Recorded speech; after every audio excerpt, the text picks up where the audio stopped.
首先係多謝各位傳媒朋友嚟到駐京辦。今日下午，我向國家主席習近平先生述職，我衷心感謝習主席對我同特區政府嘅工作充分肯定，並表示喺過去一年，我哋堅定維護國家主權、安全、發展利益，成功舉行第8屆立法會選舉，主動融入國家發展大局，實現經濟穩步發展，香港由治及興邁出新步伐。習近平主席提到大埔重大火災令人痛心，再次對遇難者同殉職消防員表示哀悼，對佢哋嘅家屬同埋受災嘅同胞表示慰問。習主席指出，20屆四中全會對15/5時期國家經濟社會發展作出戰略擘劃，強調要堅定不移貫徹一國兩制、港人治港、高度自治方針，促進香港長期繁榮穩定。並指示特區政府要主動對接國家15/5規劃，堅持同埋完善行政主導，紮實推動經濟高質量發展，深度參與粵港澳大灣區建設，更好融入同服務國家發展大局，推動香港實現更好發展。本屆政府上任3年多以嚟，政策不斷落實，陸續見到成果，香港嘅進步同埋成績獲得國際認同，亦都反映喺國際排名上。香港國際金融中心地位上升1位，連續2年全球第3，整體競爭力上升4位，至全球第3，人才競爭力2年躍升12位，至全球第4，安全城市排名躋身10大，全球第7。呢啲客觀評級反映政府施政方向正確，亦都彰顯香港喺一國兩制之下嘅強大生命力。我向習主席匯報咗香港喺政治、經濟同埋社會嘅整體情況。我嘅匯報包括以下4個方面：第一，特區政府堅定不移維護國家安全，保持高度警惕。過去1年，我哋抓緊時間完善維護國家安全嘅相關法律制度同埋執行機制，完善維護國家安全條例附屬法例嘅立法，修訂職工會條例同埋監獄規則等工作，進一步填補國安風險嘅短板。就黎智英案，法庭昨日已經作出裁決，裁定黎智英3項控罪全部成立。法庭嘅定罪判決彰顯咗法律嘅正義，維護咗香港嘅核心價值。第二，立法會選舉順利舉行，政府持續支援災民，全力做好善後同埋復原工作。喺選舉前，不幸發生大埔宏福苑火災，感謝中央嘅關心同埋全力支援處理災情。特區政府喺市民支持之下完成選舉工作，整體嘅投票率達到31.9%，超過21年嘅投票率，顯示特區政府嘅施政方向、火災救援重建同改革嘅決心，以至立法會嘅工作得到市民嘅大致認同。喺行政主導同埋愛國者治港原則相適應下，政府會同新一屆立法會良好合作，共同推動火災嘅支援同埋重建工作，推行系統性改革，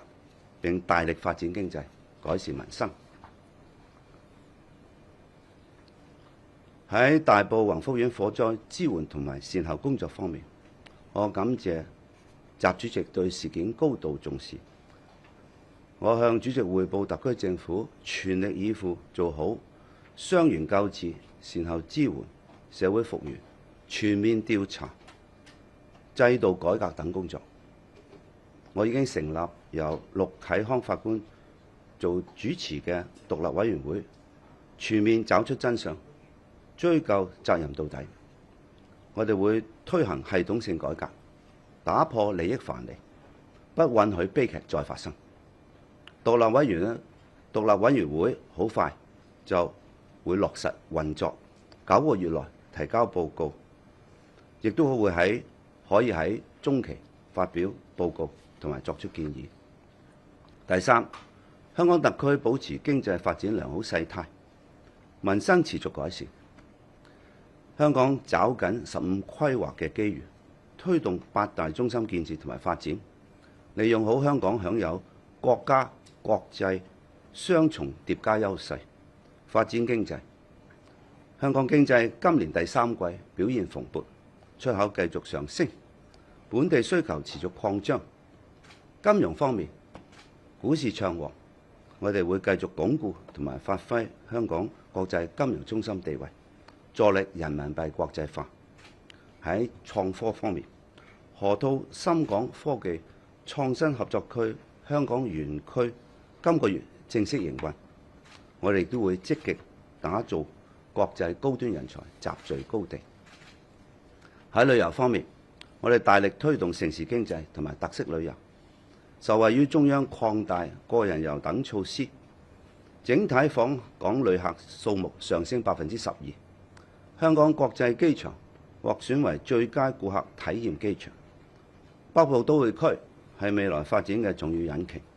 沙嶺數據園區正在招標，洪水橋將以片區開發模式推動市場參與，加速發展。經濟增長係改善民生嘅基礎，能夠創造就業同埋財富。我重視民生。喺呢3年多以嚟，我哋致力改善基層住房問題，興建3萬個簡約公屋，幫助基層解決住屋問題。約有1萬個單位喺年底前落成啟用。公屋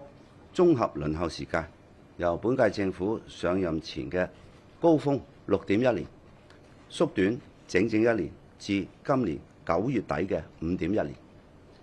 我哋處理咗2個老大難嘅問題，包括推出簡樸房、取締劣質劏房同立法規管網約車，解決2個累積超過10年嘅社會問題。中醫醫院亦都已經開始提供服務，進一步提升對市民健康嘅照顧。第四，香港特區會主動融入同服務國家發展大局，對接15規劃。我感謝中央過去1年推出多項挺港惠港措施，包括支持國際調解院落戶香港，擴展港資港法港仲裁嘅適用範圍。粵車南下亦都會喺12月23日進入香港市區。呢啲措施將進一步增添香港嘅發展動能。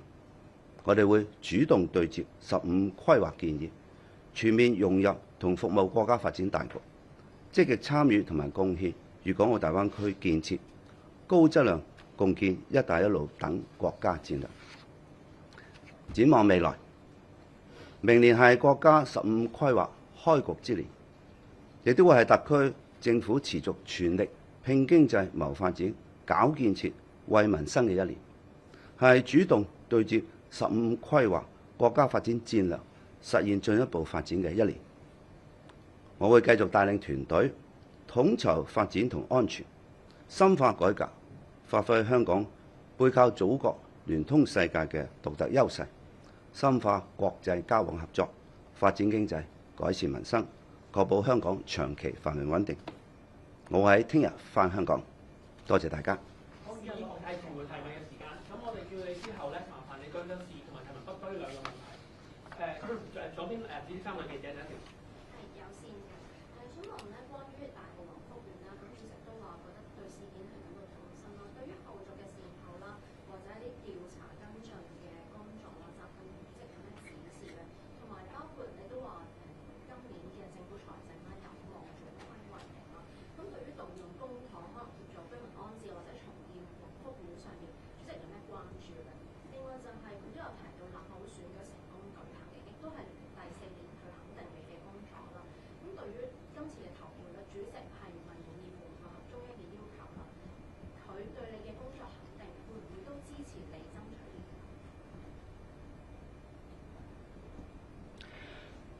習主席係好關心大埔火災，佢喺會見我嘅時候，再次對受災嘅人士咧致以深切嘅慰問，亦都對於受難者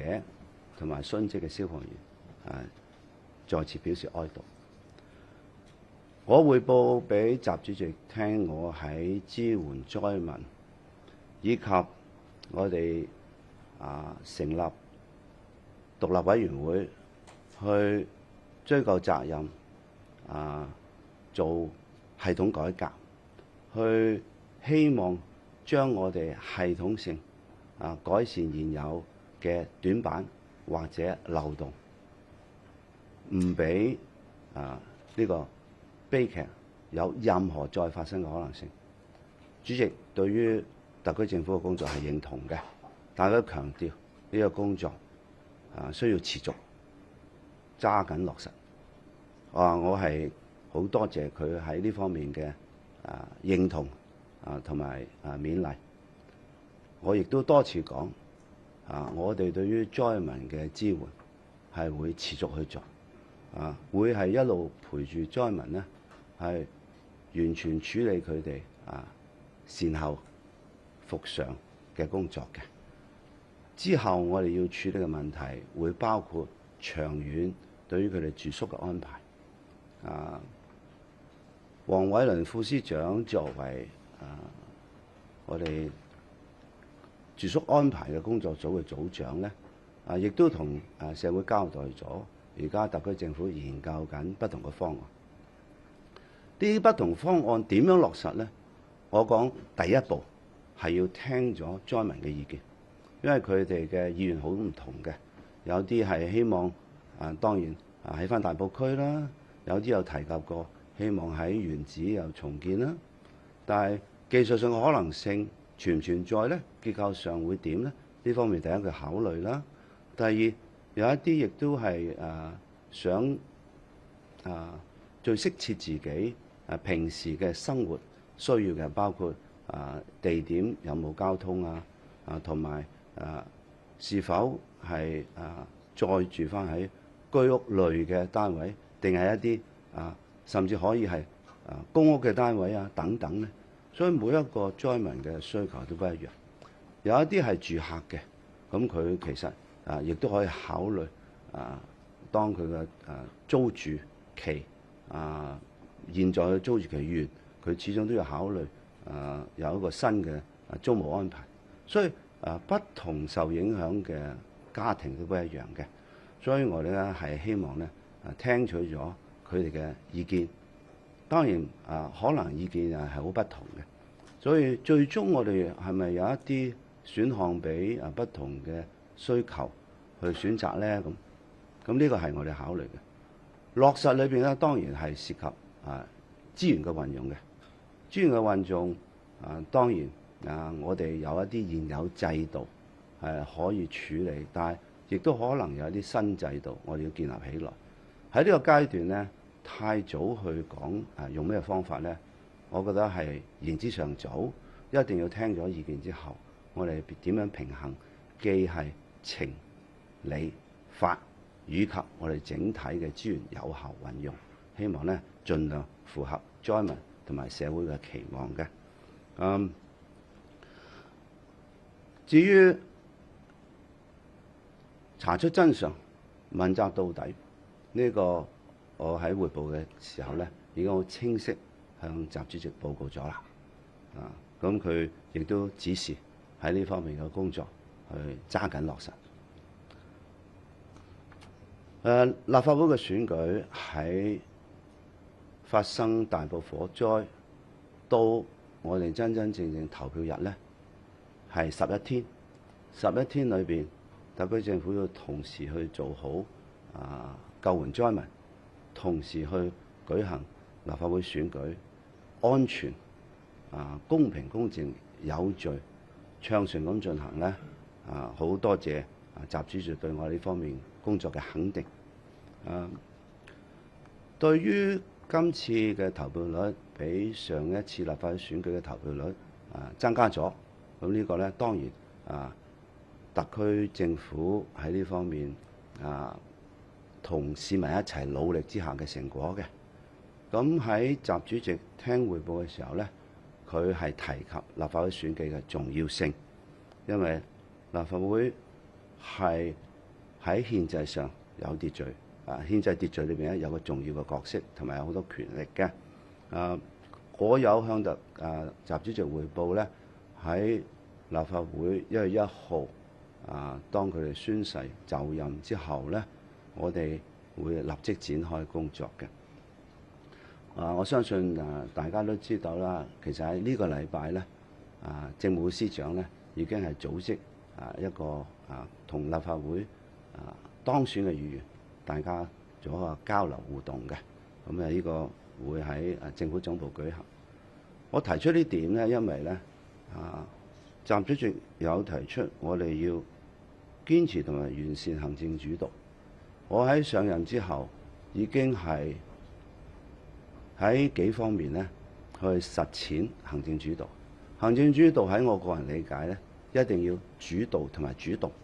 所以我上任不久呢，就提出前廳交流會呢個先驅性嘅做法，我覺得有佢嘅效果嘅。而繼續喺新一屆立法會議員上任之後呢，特別有好多係第一次參加立法會工作啦。我覺得呢方面嘅交流係重要嘅，所以我好高興政務司長好快就組織呢一次嘅交流會。另外行政主導裏邊，我係同立法會議員呢有一個互動交流答問會嘅。我哋將我哋單方面嘅提問同埋答覆呢，改為雙方面互動啊！咁更加呢，大家喺考慮為香港做好政策措施嘅共同努力之下呢，互相想個辦法。我亦都主動呢，係將一啲國家政策或者重要文件嚟到去立法會提出討論，特別喺互動交流答問會呢，係希望立法會同特區政府大家都喺基本法之下有一個憲制秩序中嘅重要角色咧，去共同做好我哋特別係有關我哋國家嘅重大發展政策同方向。做好我嘅工作係我嘅本分。我只要係喺在任，我都會做好我嘅工作。將來嘅工作，將來想，但係今天一定要係做好當為行政長官帶領特區政府同埋帶領整個社會去發展經濟、改善民生，特別係大家咧係共同做好災民嘅支援同埋我哋嘅重建工作。好，下面提問。左邊膚色衫個男記者。Good afternoon, good evening, Chief Executive President from SCMP. So, first you mentioned that you reported the judgment of Jimmy Lai's case to the President. Did he touch on the case, given that U.S. President Donald Trump called on President Xi to release Lai? And secondly, did President Xi give any further instructions on future reforms regarding the Taiko fire? And did he call for officials to be held accountable? I reported to Chairman Xi, President Xi, of what we have been doing to safeguard national security. I reported the conviction of Lai Chih-ying yesterday when the court convicted him on all the 3 counts relating to endangering national security. And I also reported to President Xi that we will continue to steadfastly uphold our duty of safeguarding national security, including the hold of Hong Kong SAR. That means the government, the Legislative Council, and also the judiciary. All of us have a duty under the Hong Kong National Security Law to safeguard national security. President Xi heard about what we did, and he affirmed his strong recognition of our efforts in this regard. And he also confirmed his strong support for both the government and the judiciary to uphold the duty of safeguarding national security. And this is a case which is very important in our whole efforts to protect national security, because it confirms that people who try to make use of different excuses position themselves deceitfully in different positions, whether in relation to being a media operator or otherwise. The law clearly targets acts. So it is the acts of the defendants that contravene the national security law. Then they are rightfully convicted by the court based on evidence and based on legal principles. President Xi encouraged us to continue our efforts in this regard. But I must also make use of this opportunity to condemn government officials or media organizations outside Hong Kong who try to mislead the public, ignore the strong reasons that are very clearly spelled out in the judgment concerning the crimes committed by Lai. And some organizations, particularly foreign media organizations, deliberately mislead the public, deliberately whitewash the criminal act of Lai under the cloak of so-called media tycoon. And these organizations' objective is to obscure Lai's shameless acts and subversive action as an agent of external forces to infiltrate and brainwash young people through manipulating the media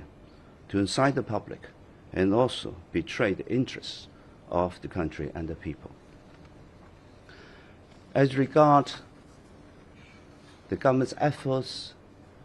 in helping out affected families who suffered in the type of fire,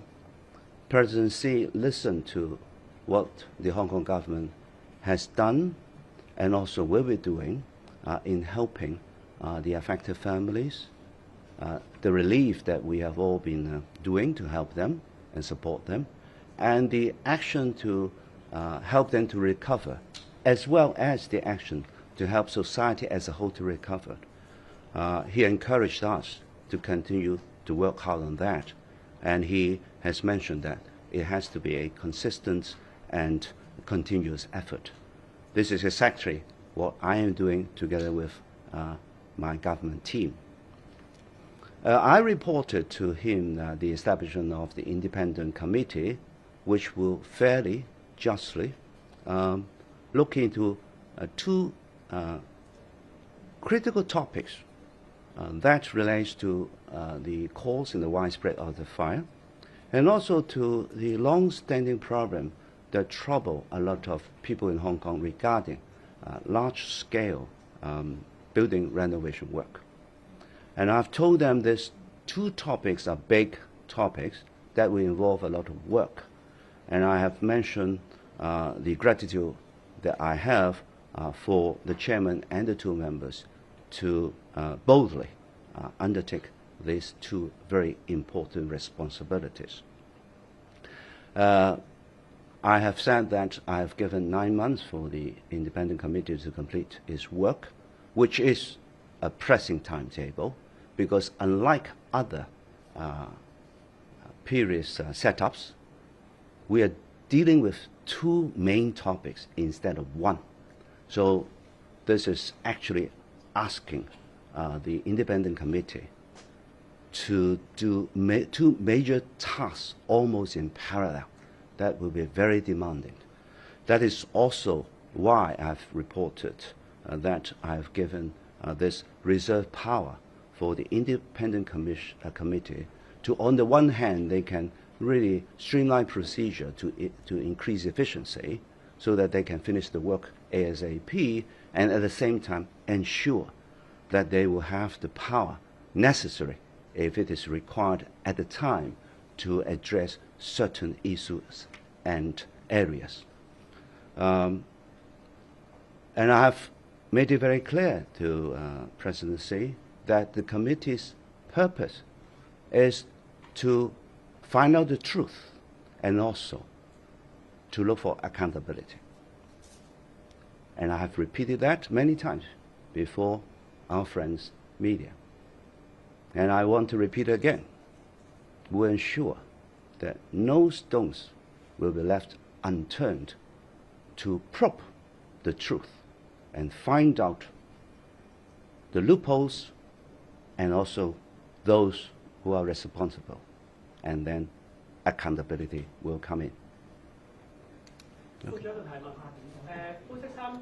灰色衫嗰個記者係唔係灰色黑色嗰個灰色黑色嗰個係呢個？係特首你好，Now TV 嘅，想問下咧，即係黃福苑火災善後都應該要一段時間啦，你會唔會都想爭取連任睇埋居民嘅安置有始有終咁樣咧？同埋除咗善後之外咧，主席有冇指示話可能有官員咧要為今次重大嘅火災負責啊？譬如話無論官職幾大都要做咁樣。另外第二條問題係想問下咧，即係美國、英國咧，佢哋都陸續咧因為呢個黎智英案咧有啲評論啦，就可能話要求特區政府釋放黎智英咁樣。即係你點樣睇啲評論，同埋如果日後更加多嘅國家有呢種嘅評論嘅話，你同其他官員外訪嘅時候，會唔會都揀唔去呢一啲國家咧？唔該。